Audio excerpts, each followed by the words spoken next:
Other news right now, health officials are focusing on vaccine deadlines this week. A CDC committee will consider possible changes to recommendations tomorrow.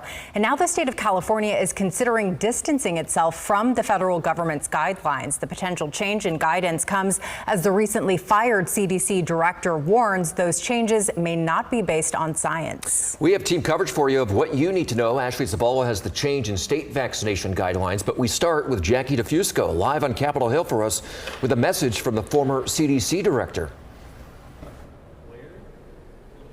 Yeah, hey there, Andrea Curtis. On Capitol Hill today, the former CDC director, Susan Menarez, claimed that she was fired in part for essentially refusing to pre-approve vaccine recommendations without seeing the scientific evidence first. She told senators that she is nervous about what's to come. Take a listen.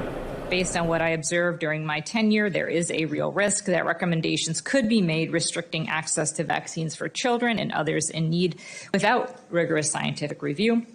With no permanent CDC director in place, those recommendations could be adopted.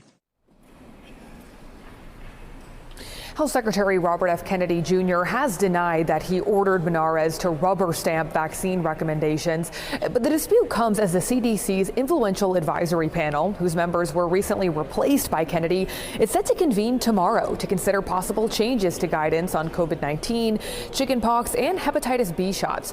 Menarez telling lawmakers that she has not seen any data at this point to support changing eligibility criteria. Former CDC's Chief Medical Officer Deborah Oury, who recently resigned, also testified today, and she said that one of Kennedy's political advisors told her not to include information that could support maintaining hepatitis B shots for newborns to prevent the deadly disease from spreading from the mother. You're suggesting that they wanted to move away from the birth dose, but they were afraid that your data would say that they should retain it? Correct. Now, it's still unclear at this point how exactly the advisory panel will vote later this week, but some members in the past have questioned the necessity of the hepatitis B shot for newborns and have also suggested that there should be a more conservative set of vaccine recommendations for the COVID-19 shot. Regardless of what that panel recommends, ultimately the acting CDC director, Jim O'Neill, will need to sign off before they become official. Live on Capitol Hill, I'm Jackie DeFusco, KCRA 3 News. Jackie, thank you. And closer to home, California leaders today continue to distance the state from the CDC with a series of announcements. And KCRA 3 political director Ashley Zabala explains the action Governor Gavin Newsom took today. Well, this comes as the state continues to clash with the federal government over vaccines and science overall. Today, Newsom, alongside the governors of Oregon, Washington, and Hawaii, rolled out their own vaccine recommendations for the winter. The group is also now known as the West Coast Health Alliance as of a couple of weeks ago. The recommended shots include the COVID-19 shot, flu, and RSV shots.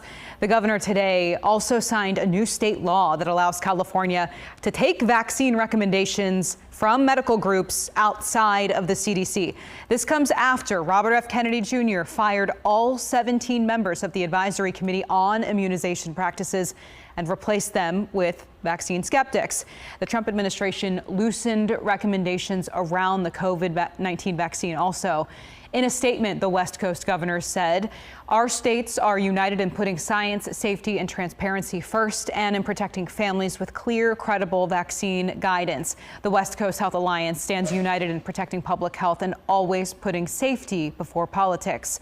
Meanwhile, a spokesperson for the U.S. Department of Health and Human Services said Democrat-run states that pushed unscientific school lockdowns, toddler mask mandates, and draconian vaccine passports during the COVID era completely eroded the American people's trust in public health agencies.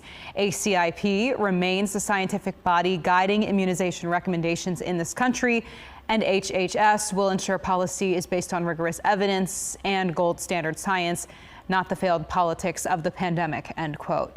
Now, separately from the governor's announcement today, some Democratic state lawmakers and labor groups launched an effort that would essentially create California's own CDC and foundation to fund medical research. This would first need to pass at the state capitol, though, before going to voters in a ballot measure in November of 2026. So how much money are they expecting to spend on this proposal? Yeah, essentially, they're going to ask California voters to approve a measure that would involve borrowing $23 billion in bonds, We will have a lot more on this at 5. A lot of questions around that ballot proposal that is, again, just in its beginning stages.